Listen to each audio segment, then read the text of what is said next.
자, 우리 첫 번째 문제는 국고보조금 문제죠. 자, 그럼 국고보조금 받아서 우리가 취득한 자산을 매각하는 거예요. 그럼 우리 국고보조금 취득해서 매각하는 자산이 있을 때, 자, 우리 유형자산 처분할 때 제가 처음부터 이렇게 분개를 하라 그랬죠.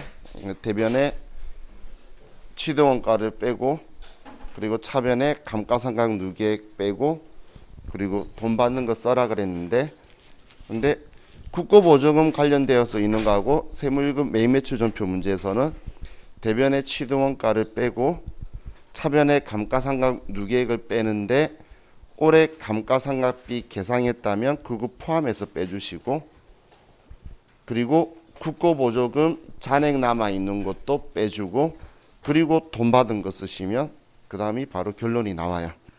그렇기 때문에 우리 국고보조금, 그 유형자산의 국고보조금 남은 것도 차감 계정이죠. 그렇기 때문에 처분하면 걔도 같이 지워줘야 되는 거예요. 그래서 어제 우리 이론 문제 나왔을 때도 제가 그냥 감가상각 누계액하고 국고보조금을 취득원가에서 빼버리면서 장부가액이라고 바로 해버렸죠. 그럼 우리 장부에 그렇게 남아있기 때문에 처분하면 방금 말했던 그걸 다 지워버리시고 받는 돈 부가가치세 포함해서 쓰시면 나머지 결론은 자연스럽게 맞춰 나올 거니까 그렇게 입력하시면 큰 문제가 없을 거예요. 그럼 항상 꼭 신경 써서 체크하실 게, 그 매각하는 시점까지의 감가상각비를 어떻게 하라고 하는지는 꼭 지문에서 체크를 하세요. 왜냐하면 그냥 매각 직전까지 감가상각 누계액이 얼마다라고 하면 최시행 금액을 그대로 쓰면 되는데, 전기 말까지 감가상각 누계액이고 또 올해 지금 매각하는 시점까지 이렇게 필요한 경우도 있겠죠. 우리 어제 그 비슷한 것도 하나 풀었었는데, 그래서 그 부분도 어떻게 언급되어 있는지를 꼭 확인을 하세요.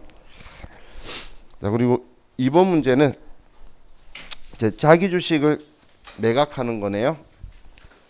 지금 계속 전표 입력 문제에서 자본 우선 상계 문제가 한 개씩 계속 들어가 있는 게 보이실 거예요. 그래서 자본, 우리 뭐 주식을 발행하든 감자를 하든 자기 주식을 처분을 하든 무조건 반대되는 계정이 있는지를 줘야 한다고 생각을 하시면 돼요. 전에 우리 임직원들에 대한 장기 차입금인가 뭐 그런 게 있는 문제에서 다들 장부 조회하라고 적혀 있는데 자본 우선 상계 조회하라는 건데 다른 거 조회하시는 분이 생각보다 꽤 많았어요. 그죠? 그래서 문제 지금까지 나온 규칙을 다 보시면 그걸 친절하게 적어둔 거는 우리 자본 우선 상계 쪽을 이제 겨냥해서 다 적어뒀으니까 그런 글자 있으면 무조건 우리 이익 봤으면 손해 본 게 있는지, 손해 봤으면 이익 본 게 있는지 꼭 확인하는 거, 그거 놓치시지 마시고. 금액을 알려준 적은 없죠. 다 조회를 하라 그러죠. 그럼 조회할 때는 너무 찾아 헤매지 말고 그냥 합계장에서 가서 자본금을 찾으세요. 그럼 자본금 바로 아래에 자본잉여금, 자본조정이 있기 때문에 그 아래에 반대되는 계정이 보일 거예요. 근데 계정별 원장 찾으면 그 계정 과목만 하나 콕 집어서 들어가야 되니까 내가 실수해서 그게는 못 찾을 수도 있어요. 그렇기 때문에 시간 줄이려면 그냥 합계장에서표의 그 날짜에 자본금을 찾아서 아래쪽을 보시면 없으면 한 번도 발생한 적이 없는 거니까 그렇게 조회를 하세요. 자, 3번 문제는 뭐 특이한 거 없다, 그죠? 그냥 뭐 렌트카 회사에서 차 빌린 건데, 뭐 우리는 불공제 사유가 비용업용 소형승용차 구입 유지 임차까지 전부 다니까 임차라서 얘도 불공이라는 거고, 아무 말 없었으면 우리는 임차료, 얘를 렌트카는 임차료라고 썼을 건데 뭐 문제에서 수수료 비용 써라고 해서 수수료 비용으로 그대로 써주면 되는 거네요. 그리고 4번 문제는 뭐 특별한 거 없으니까. 자, 다음 부가가치세 문제에 가서, 자, 문제를 보면 얘는 기한 후 신고서 작성하는 문제네요. 그죠? 기한 후 신고서 작성하는 문제는 여러분들이 나오면 일단 스스로 마음을 기한 후 신고하면 세무이급 때 안 보던 거라서 괜히 낯설어서 거부감 느낄 수 있는데 훨씬 더 쉽다라고 생각하세요. 그냥 우리 일반 부가세 신고서 작성하는 거하고 똑같잖아요. 그죠? 메인 매출 전표에 입력해서 하라 그러면 입력하면 그 입력한 것만 들어올 거니까 오히려 개수가 더 작아요. 그럼 입력해서 들어온 그대로고, 자, 수정 신고라고 말하는 것 제외하고는 다 정기 신고서예요. 그럼 정기 신고서로 들어갔을 때 우리 부가가치세 신고서에서 가나 다라고 적혀 있는 것 있죠. 가가 매출세액이고 나가 공제되는 매입세액이고 다가 우리 납부 환급세액이죠. 그럼 기한 후 신고는 동그라미 다가 누락한 납부세액이에요. 그냥 동그라미 다가 통째로 안 한 거였으니까 그 금액 신고해야 되는데 안 했잖아. 그럼 그 금액 가지고 바로 가산세 계산하러 가시면 돼요. 그럼 가산세 계산하러 갔을 때 기한 후 신고만 무신고로 가라 그랬고, 우리는 절대 부당한 경우가 일어날 수가 없어요. 왜냐면 부당한 경우가 뭐냐면 탈세 목적으로 악의적으로 누락했거나 허위로 뭔가를 제출했거나 그런 건데, 우리 문제 그거 내는 거는 말이 안 되겠죠. 그렇기 때문에 우리 무신고 일반으로 가시면 되고, 그럼 무신고 일반은 20% 바로 생각이 안 나면 위에 그 작성 방법 켜기라고 있어요. 일단 거기에 커서를 집어넣고 나서 작성 방법 켜기를 누르면 천천히 읽어보시면 과소신고는 10%고 무신고는 20%라는 것도 보이고 감면도 보이실 거예요. 감면도. 그러면 지금 현재 감면도 무신고는 1개월 이내 하면 50% 감면이니까, 그럼 지금 이 문제도 우리 기한 후 신고가 7일이죠. 7일이면 50% 감면이에요. 그것 때문에 제가 무신고가 쉽다라고 말하는 이유가 20%인데 50% 감면을 해주면 가산세는 10%밖에 안 되죠. 그래서 누락한 납부세액이 다해 보이는데 거기서 공 하나만 떼면 돼요. 그리고 이제 납부 지연, 우리 납부 불성실이라 제가 말하던 그것도 이제 날짜만 써주면 지금 버전에서는 자동으로 나와버리니까 간단해지죠. 그럼 영세율은 절대 놓치지 말고, 그럼 영세율은 우리가 신고 불성실에서 감면한 거하고 똑같은 감면율을 적용해주고, 영세율 과세 표준 신고 불성실은. 그리고 한 번 더 제가 하나 체크하는 게 부가가치세법상에 가산세가 있는지를 확인을 했었죠. 그죠? 우리 날짜는 과세기간 종료일 다음 달 25일까지를 생각을 다 해서 발급이든 지연, 발급이든 전송이든 지연의 기간은 과세기간 종료일 다음 달 25일까지. 그 지나면 미발급이다. 이렇게 생각을 하시면 될 것 같아요. 그리고 종이 발급 있으면 무조건 우리 1%니까 여러분들이 편리한 곳 써라고 말씀드리는데, 편리한 곳 써라고 말씀드리는 이유가 혹시 지연 발급이 있는데 칸에 금액 들어갔는데 또 쓰기 불편하면 미발급에 쓰고, 근데 그게 아니면 여러분들이 쓰기 편한 곳, 제 같은 경우는 금액 바꾸기 싫어서 1%인 지연 발급에 많이 넣고 있죠. 옛날에 제가 수업할 때, 옛날도 아니에요, 한 2년 전에 수업할 때는 무조건 미발급에 넣었어요. 왜냐면 그때는 가산세 이름이 미발급 가산세라고 적혀 있었거든. 미발급 가산세 1%였어요. 근데 지금은 미발급이 아니고 그냥 가산세 1%로 바뀌면서 아무 곳이나 가도 되게 바뀌었으니까 그건 신경 안 쓰셔도 돼요. 자, 그럼 우리 가산세는 그렇게 체크하시는데, 지금 우리 이 문제 보면 과세표준명세 신고는 구분만 입력한다라고 적혀 있죠. 그거는 과세표준명세서 들어가면 첫 번째에 우리 구분해서 뭐 영세율, 기한 후 신고 체크가 있어요. 1, 2, 3, 4번 있는 거 있죠. 그것만 체크하라는 거니까 번호만 선택해 주면 되는 거예요. 그리고 또 날짜 하라는 경우도 있어요. 그럼 신고 날짜 제일 아래쪽에 쓰는 날짜 있죠. 과세표준명세서 아래쪽에 신고일자, 그 날짜만 써주시면 돼요. 며칠날 해야 될 거 며칠 했다라고 이 문제 적혀 있으면 그 날짜만 써주시면 되는 거예요.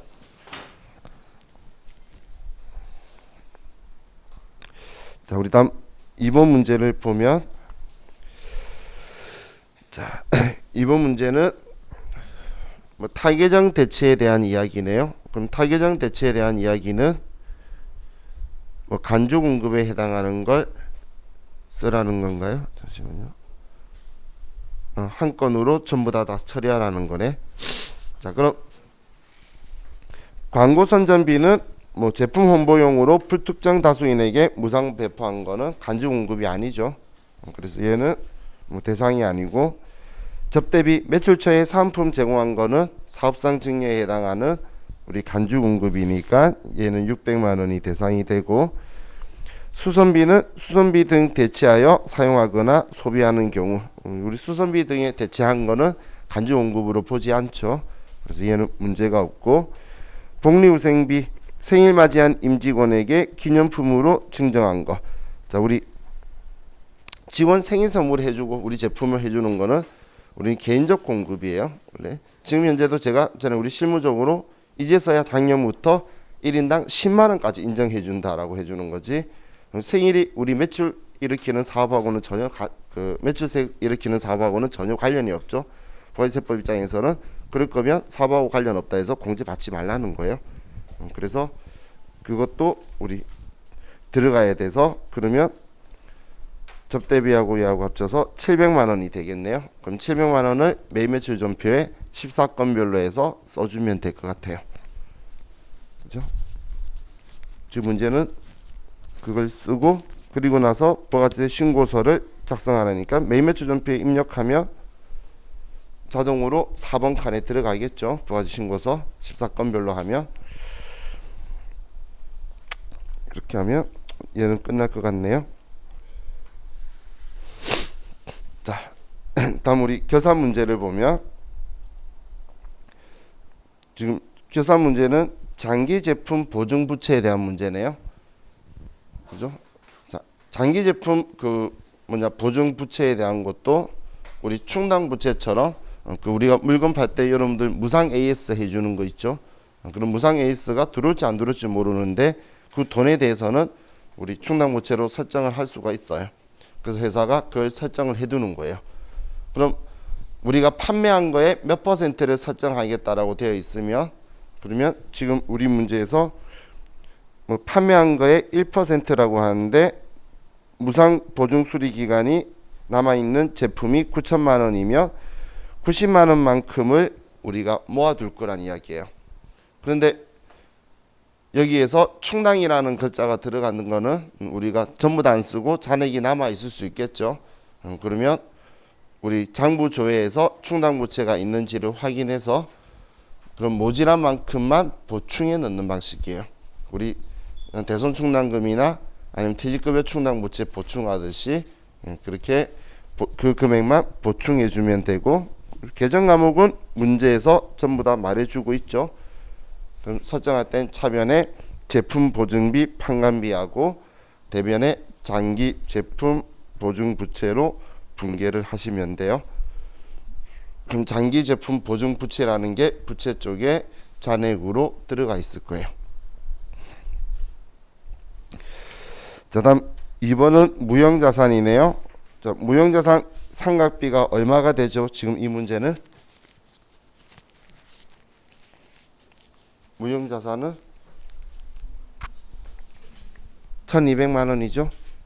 무형자산 볼 때는 항상 나한테 제시해 주는 금액이 정기말이나 그날의 장부가액을 알려주느냐 아니면 취득원가를 알려주느냐, 먼저 그걸 파악해서 장부가액 알려주면 잔존 내용요소 언제 취득했는지를 생각해보고, 만약에 허를 찌른다고 취득원가를 주면 총 내용요소로 나눠버리면 돼요.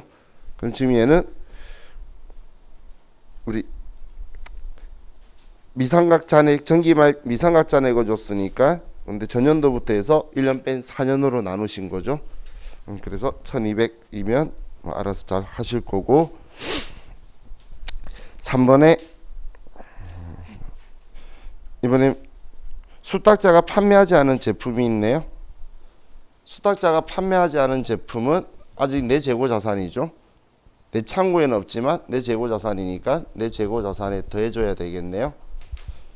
그죠? 자, 우리 재고자산 문제도 우리 회계 1급 때나 이럴 때처럼 그냥 금액만 쓰는 문제는 나오지가 않죠. 그래서 만약에 재고자산 문제가 있으면 우리 수능계산 먼저 해야 된다는 건 다 알잖아요. 그럼 문제를 쭉 재고자산 문제는 꼭 먼저 읽어보세요. 그래서 감모 손실이 있다면 수능계산을 해야 되니까, 그럼 수능 계산해야 된다는 건 비정상 간모 손실인 경우에만 수능 계산을 하고, 정상 간모 손실이면 별로 신경 안 쓰셔도 되겠죠. 수능 계산에서는. 그럼 계산자료 입력에 가서 우리는 간모 손실은 실제 재고액을 쓰는 거예요. 정상 간모든 비정상 간모든 실제 재고액을 써줄 거고, 근데 평가 손실이 있다면 우리가 분계를 수능 계산으로 해도 되고, 계산자료 입력 메뉴에 가서 우리가 계정 과목을 그 평가 손실이 있는 곳에 그 금액을 써줘도 되는데, 그때 기말 재고 자산은 시가를 쓰는 게 아니고 장부 가액을 쓰는 거라 그랬어요. 그래서 간모 손실은 실제 재고액을 쓰고, 장부에 적혀 있는 게 아니고 실제 재고액 쓰고, 평가 손실은 시가가 아니고 장부 가액을 쓴다. 그렇게만 혹시 헷갈리지 않게 해주시고, 그리고 4번에 이익잉여금 처분계산서 문제네요. 그럼 이익잉여금 처분계산서 문제 나오면 여러분들은 이제 다 잘 알 거니까, 우리 제조업이니까 제조원가 명세서 손익계산서 열고, 열었다 닫으시고, 그리고 이익잉여금 처분계산서 들어가서 아니요라고 해서 하세요. 그러면 여러분들이 계산자료 입력해서 한 것까지 전부 다 손익 정리된 게 전부 다 들어올 거예요. 그럼 그거 가지고 이제 문제에 있는 처분확정일자 쓰고 아래에 있는 그대로 쓰시는데, 자, 우리 보통주 현금 배당했다, 우선주 현금 배당했다, 또 보통주 주식 배당했다, 이런 식으로 일부러 적어줄 때가 있어요. 그럼 이익잉여금 처분계산서에 적혀 있는 곳에 보통 그 현금 배당에도 아래에 보통주 우선주 적혀 있는데, 그건 내역을 보여주는 거지 거기에다 금액을 쓰라는 게 아니에요. 그래서 현금 배당은 우리 현금 배당에 미지급 배당금 적혀 있는 그 라인에다 쓰는 거고, 그 아래에는 내역 보여주고 싶으면 빌드로 써주는 거예요. 또 한 번 더. 그래서 그 라인에 쓰는 게 아니라 미지급 배당금 라인에 쓰는 거예요. 주식 배당도 미교부 주식 배당 계정 과목 적혀 있는 거, 거기에 금액을 써야 전표 추가했을 때에 분계가 들어간다라는 거예요. 그리고 우리 임의적립금의 경우에는 아래쪽에 더 써주는데 모자랄 수도 없을 수도 있겠죠. 임의적립금은 없으면 우리 제일 아래쪽 칸 클릭해서 위에 칸 추가가 활성화 될 거니까 칸 추가해서 계정 과목을 F2번 눌러서 만들면 돼요. 만들면 되는 거니까. 자, 그리고 항상 처분에만 있는 게 아니에요. 임의적립금은 적립했다가 안 쓰기로 해서 다시 돌려놓다가 그 돌려놓는 게 임의적립금 200이에요. 그래서 위에 임의적립금 200이라고 또 로마 숫자 2번이 있죠. 그래서 200은 그 위에다 쓰니까 거기에도 사화장 적립금, 감채 적립금 전부 다 들어오니까 어떤 거에 대한 내용인지를 정확하게 인지를 하시고 위아래 쓰시면 돼요. 그 우리 일반 전폐 분계로도 한 적이 있었죠. 우리가 사화장 적립금을 올해 이익잉여금 처분하면서 결의했다 그러면 대면에 사화장 적립금, 차면에 2월 이익잉여금이 분계가 될 거예요. 근데 얘를 임의적립금 200 한다라고 하면 이 분계가 그냥 뒤집어지는 거예요. 사화장 적립금을 다시 빼서 차변 보내고 대변에 다시 2월 이익잉여금이 들어가는 분계다라고 생각하시면 돼요. 그래서 이게 올해 결의하는 거하고 섞여가지고 분계 나오는 거 우리 전에 녹색책 처음 봤을 때 분계 봤었죠. 그래서 그 분계도 여러분들이 잘 하시면 좋을 것 같아요. 자, 다음 원천인수 문제로 가서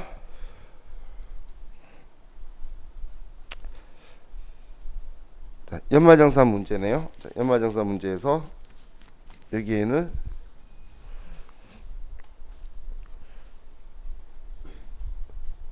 부친하고 모친은 주거 형평상 이사를 했고 소득 없으니까 뭐 별 문제 없으실 거고, 가족관계 증명서 외에 동생 김서원 있다라고 했으니까 그 사람은 꼭 써줘야 되겠네요. 그죠? 일반적으로는 여러분들이 특별한 말 없으면 나하고 수평적 수직적 관계는 다 입력을 하고, 그리고 기본 문제 대상자가 안 되면 부라고 체크를 해두는 거예요. 근데 이것도 다르게 말하면 삼촌, 고모, 이모, 그리고 뭐 배우자의 남편, 조카 이런 사람들이 적혀 있으면 아예 쓰지 마는 거예요. 적혀 있어도 나하고 수평적 수직 관계가 아니면 아예 쓰는 게 아니에요. 그럼 나머지 아래쪽에 뭐 판단하시는 건 여러분들이 잘 하시니까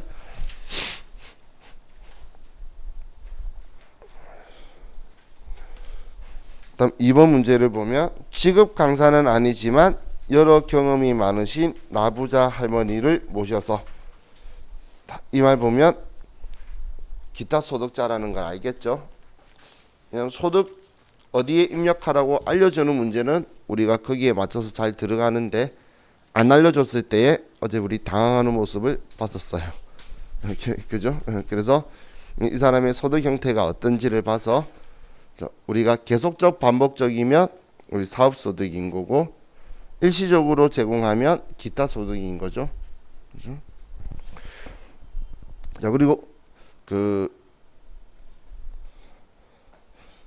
어제 우리가 일반 전피에서 봤었는데, 우리가 배당을 해줄 때, 배당할 때의 원천징수는 개인한테만 했었죠.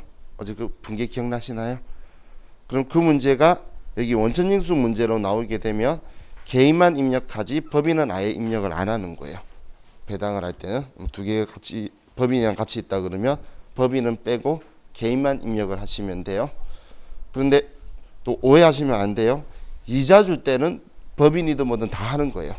배당일 때만 법인한테는 원천징수 안 하니까 여기에 넣을 필요가 없는 거예요. 이자 지급할 때는 넣어야 되겠죠. 비영업 대금의 이익으로 해서. 어제 저한테 말씀하신 것처럼 그냥 저렴하게 생각하면 배당은 14%, 그냥 이자는 25라고 생각해도 돼요. 설마 은행한테 우리가 원천징수하고 돈 주는 일이 생길, 문제로 나올 확률이 잘 없으니까. 자, 다음 우리 법인세 문제로 가면,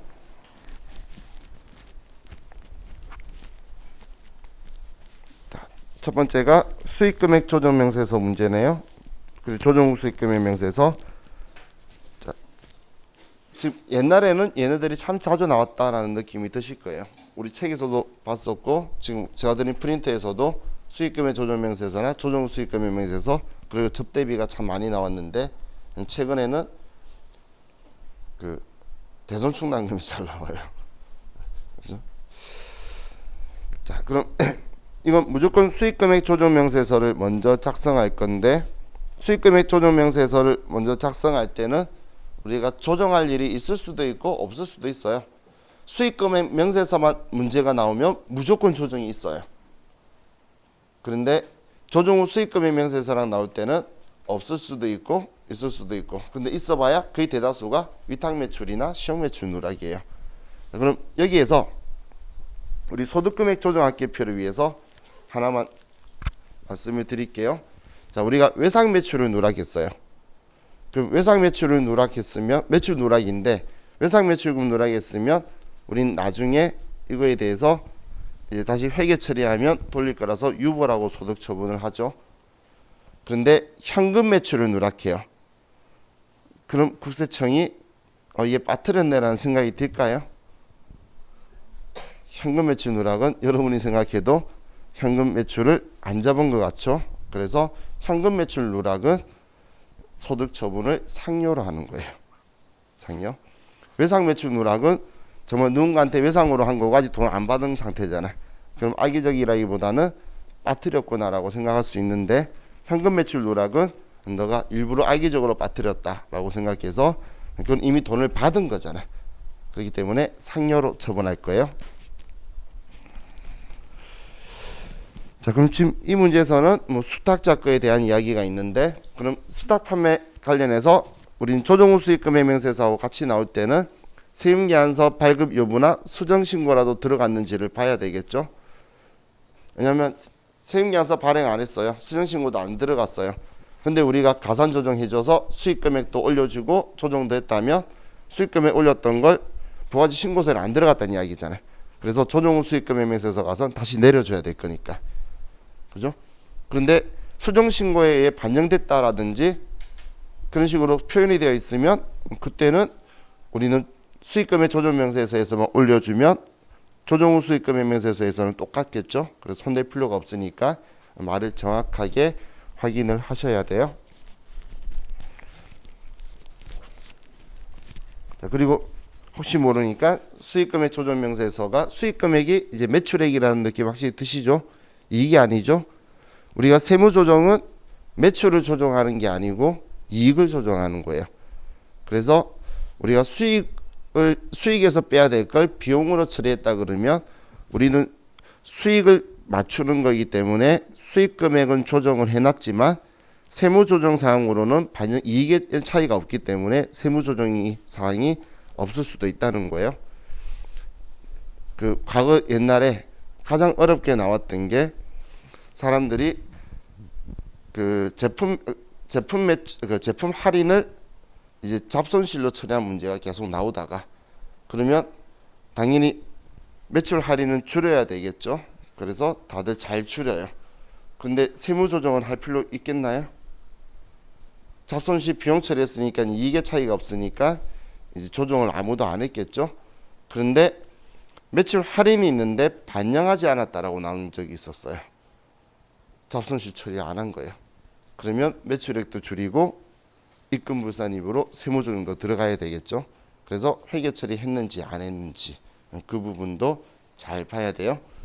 제가 개인적으로 안 나왔으면 하는 게 수익금액 조정명세에서 단독으로 나오는 거예요. 다른 거랑 섞여 나오면 그냥 사실 서식을 여러 개 왔다 갔다 하는 거지 안에 내용에는 크게 깊이가 있는 게 없는데 하나만 나오면 지금 문제 출제 위원 스타일이 특이한 거 내고 싶어요. 과거에 계속 해오던 늘 똑같은 거 말고 특이한 거 한두 개 넣고 싶어 하면 여러분들이 되게 당황할 수 있는 것들이 계속 나올 수 있으니까 그래서 혹시 뭐 나온다면 뭐 그런 부분도 생각을 해 보셔야 될 거예요.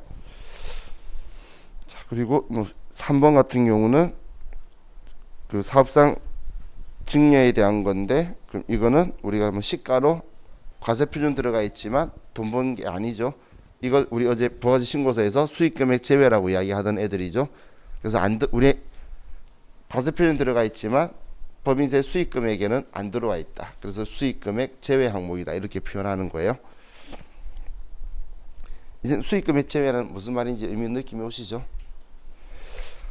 자, 다음 우리 2번 문제를 보면 대손충당금 및 대손금 조정명세서인데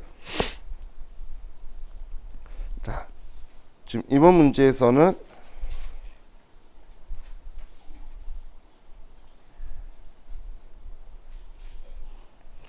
크게 특이한 건 없네요. 대손 설정률도 알려주고 있고 그럼 제일 마지막에 우리 정기자적을표에 540만 원이 지금 외상매출금 대손요건 불충족된 건데 아직도 충족되지 않았다면 채권 잔액은 아직 줄이면 안 되겠죠. 그죠? 그래서 우리 채권 잔액 그 세법이 생각하는 채권 잔액 만치는 두 번째 칸에서 전기 쪽에 540만 원은 써줘야 되겠죠. 그죠? 근데 만약에 올해 이게 있었는데 올해 충족되었대. 그러면 우리는 추인하는 조정은 해주는데 거기 칸에 채권을 조정하는 금액은 안 쓰게 될 거예요. 그래서 우리 한도초과 외에 나머지 전기 자적을표에 있었다는 게 정보가 있게 되면 우리는 꼭 손을 댈 일이 하나가 발생해요. 채권 잔액을 우리가 조정하거나 아니면 세무 조정을 하거나 둘 중 하나가 그대로 있을 거라는 거예요. 그리고 지금 우리가 푼 문제는 없었는데 소멸시효 완성 채권인데 그걸 신고 조정해뒀는데 아직도 회사가 회계 처리하지 않는 경우로 나올 때가 있어요. 그러면 우리는 전기 쪽에 마이너스라고 계속 우리가 단계 발생한 마이너스라 적어줬죠. 그게 아직 회계 처리 안 했으니까 전기계 아직 마이너스다라고 그대로 적어둘 거예요. 그런데 이걸 올해 그래서 회계 처리했대. 그럼 마이너스 쓸 필요가 없겠죠. 쓰진 않지만 그럼 우리 그 전기에 송금 산입했던 걸 이제 올해 추인해주는 올해 회계 처리했다는데 우리 세법 이미 비용 처리했잖아. 그래서 추인해주는 세무 조정을 해줘야 될 거예요. 그래서 그 부분도 한번 생각을 해주시면 좋을 것 같아요. 근데 걔가 나왔는데 대손 실적률 계산한 거랑 같이 섞여 나오는 순간 이제 많이 실수가 일어나겠죠. 둘 중 한 군데 어디든 얘를 집어넣어야 될 건데 거기서 빠뜨리면 실적률 계산이 힘들어지겠죠. 그래서 실적률 계산할 때도 세법이 지금 대손 충당금 설정하는 한도를 이야기하려고 하는 거잖아요. 그렇기 때문에 세법이 생각하는 모든 채권 잔액으로 우리가 계산한다라고 생각을 하세요. 자, 그러면 우리 대여금은 대손 충당 여기 대손 충당금 및 대손금 조정 명세서에서 시인을 하나요? 대여금은? 자, 혹시나 제가 물어본 거예요. 법인세에서는 시부인 따져야지 사유를. 근데 대손 세액공제신고서에서는 부가가치세 이야기니까 부가가치세 없는 대여금은 다루는 게 아니지만 대손 충당금 및 대손금 조정 명세서는 부가가치세 이야기가 아니고 정말 너 돈 못 받았니? 이거 물어보는 거죠. 그럼 빌려준 돈이든 미수금이든 뭐 단기 대여금이든 장기 대여금이든 전부 다 상대방이 파산 나서 아니면 죽어서 나한테 돈 못 갚는데 빌려줬는데 그것도 전부 다 시임 대상이 돼요. 그래서 우리 부가가치 신고서랑 헷갈리시면 안 돼요. 대손세액 공제 신고서하고 대손세액 공제 신고서에서 걔네들을 뺐던 거는 부가가치세 없는 거라서 뺀 거예요. 토지 미수금도 면세제 알아서 그런 거지. 여기에 들어왔을 때는 그거하고는 상관이 전혀 없어진다. 그 두 개를 섞으시면 안 돼요. 자, 다음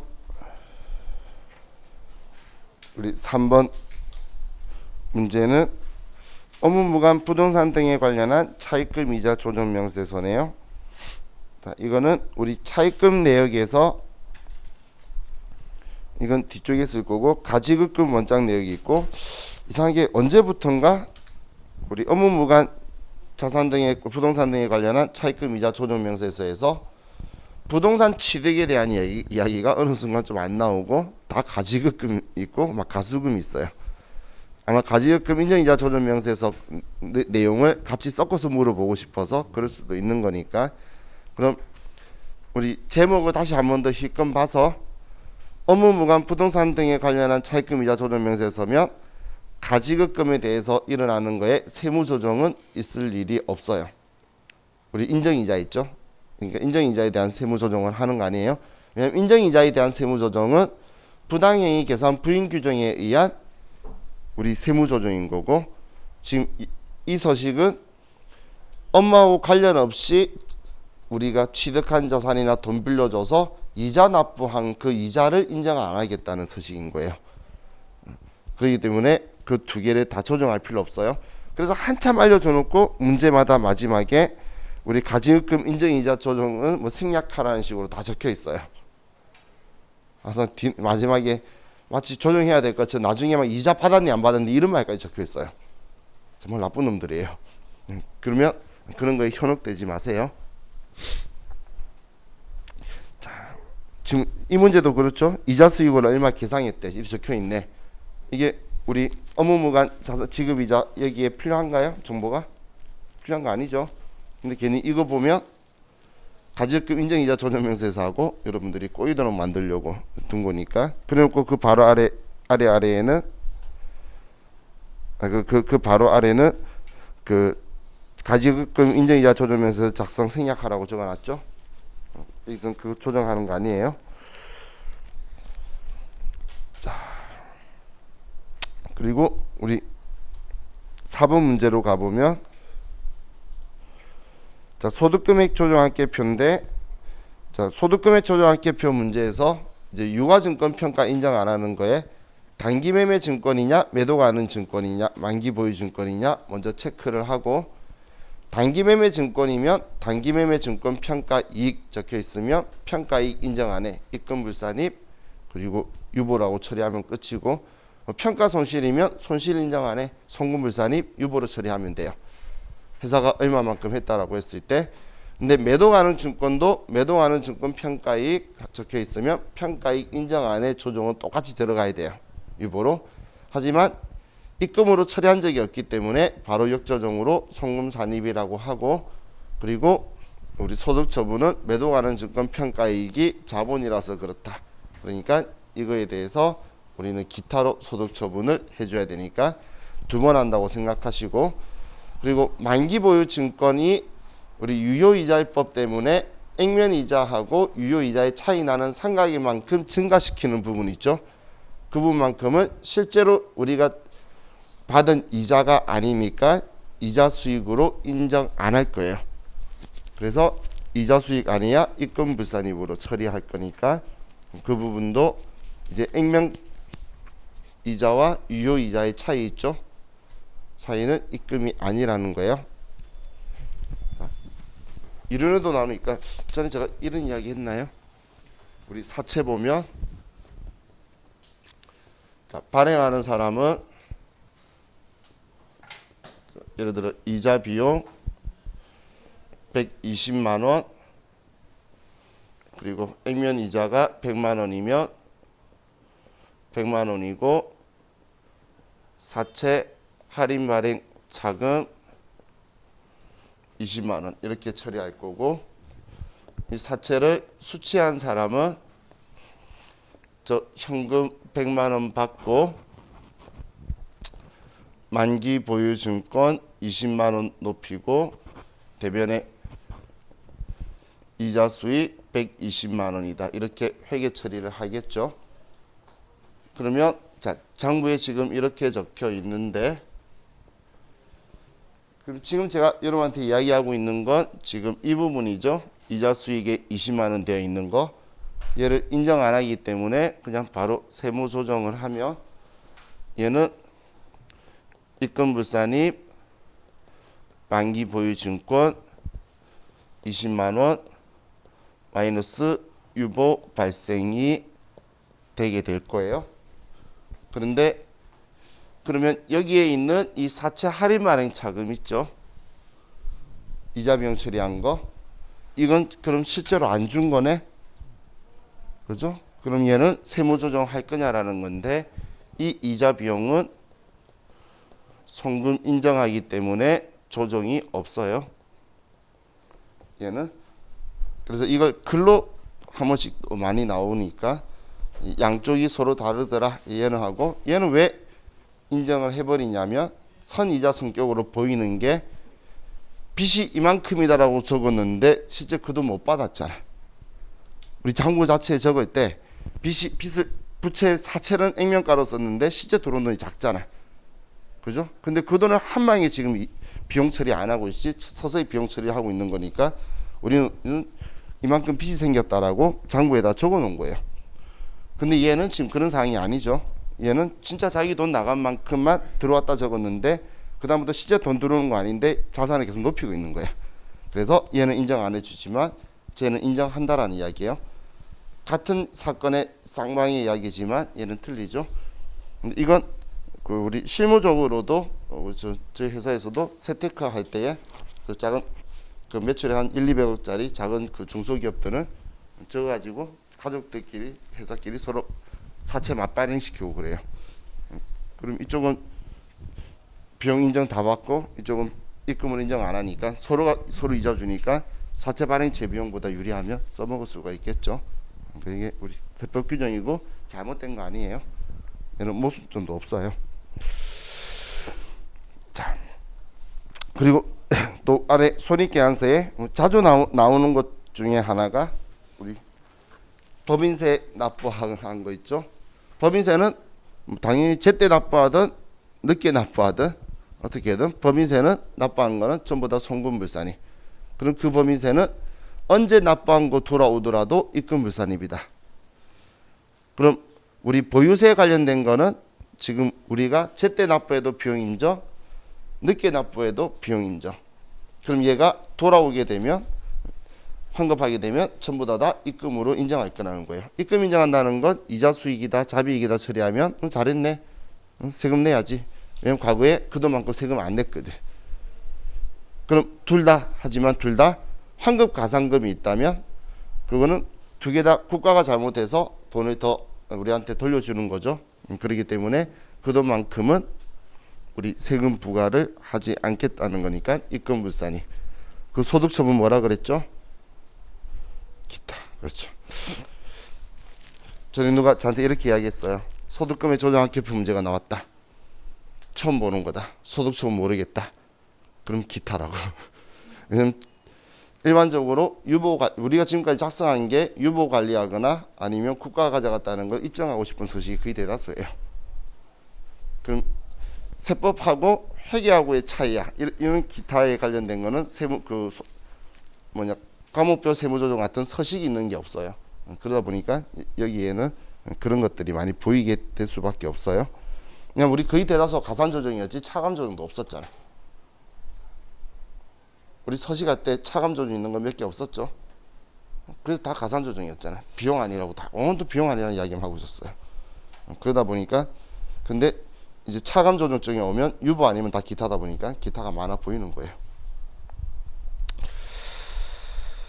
자, 뭐 나머지는 잘 하실 것 같고, 자, 우리 법인세 가세표준 세액조정 계산서 문제가 있는데,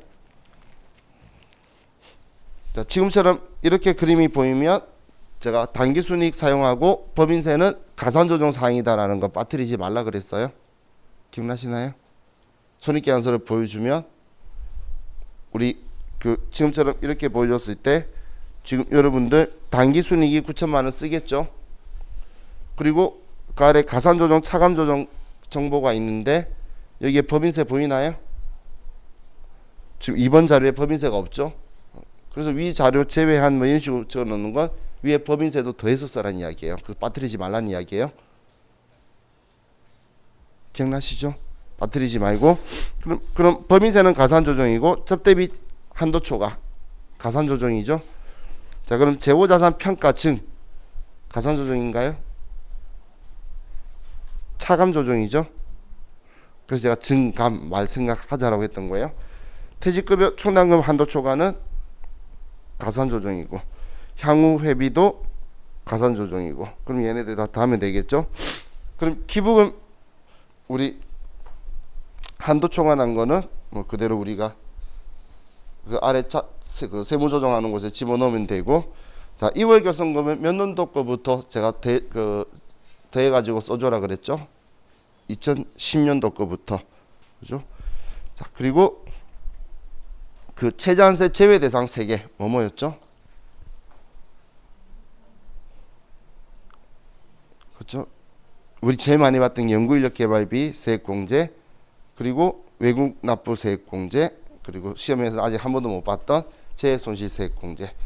그럼 지금 외국 납부 세액공제랑 재해손실 세액공제는 법인세법상 세액공제이기 때문에 자기 세법에서 빼준다 해놓고선 자기가 자기 입으로 빼줄게 놓고 얼마 빼고 이 소리 하면 이상하잖아. 그래서 최저한세 제외인 거예요. 근데 연구인력개발비 세액공제는 일반 법인은 최저한세 적용 대상이에요. 대상인데 중소기업만 이제 예외를 해주는 거예요. 그건 조특법에서 만든 거기 때문에 그래서 그 3개는 기억해 두셔야 얘 빼고 나머지는 최저한세 적용을 하게 되죠. 그럼 그 나머지만 가지고 우리 최저한세 계산서에 가서도 사용을 하고 할 거니까 그 항목들은 기억을 하시면 좋을 것 같아요. 자, 그리고 우리 적격징빙 갖추지 않은 거 3만 원 초과한 거 가산세 몇 %죠? 2%죠? 그럼 계산서 미발금은 2%죠? 그죠? 그럼 우리 지출증빙 서류는 자 2, 4분기 거다. 언제까지 제출해야 되죠? 2, 4분기 거였으면 그렇죠. 7월 말일까지 제출을 해야 되죠. 근데 여기 나왔을 때는 분명히 7월 말까지 안 했으니까 가산세 위치에 나왔겠지. 그럼 만약 7월 말까지다. 원칙적으로 가산세 몇 %죠? 말 이후로 하면 1%죠. 1%인데 몇 개월이 나면 50% 감면? 3개월이죠. 그럼 3개월 이내 하면 50% 감면. 그럼 방금 7월 말까지 하면 정상인 건데 2, 4분기 거면 2, 4분기가 6월 30일까지잖아요. 그럼 다음 달 말일까지는 7월 31일까지 하면 정상적인 거고, 그걸 넘어갔는데도 3개월 뒤인 10월 31일까지 하면 0.5%고 10월 31일 넘어갔거나 누락했다만 적혀 있고 언제 했다고 안 적혀 있으면 감면 없는 거예요. 그러면 1%로 하시면 돼요. 그게 생겨나서 바로바로 계산해도 되고 안 되면 가산세 계산서 가셔가지고 확인하라는 거예요. 근데 그게 확인하더라도 기간은 인지를 하고 있어야 뭐냐 두 개 적혀 있을 거잖아. 1000분의 10 1%하고 1000분의 0 0.5% 두 개 적혀 있을 거니까 그러면 여러분들이 그 기간만 정해가지고 가산세를 계산을 해주세요. 자, 그럼 저와 같이 이거 가지고 나올 수 있는 부분들을 좀 봤어요.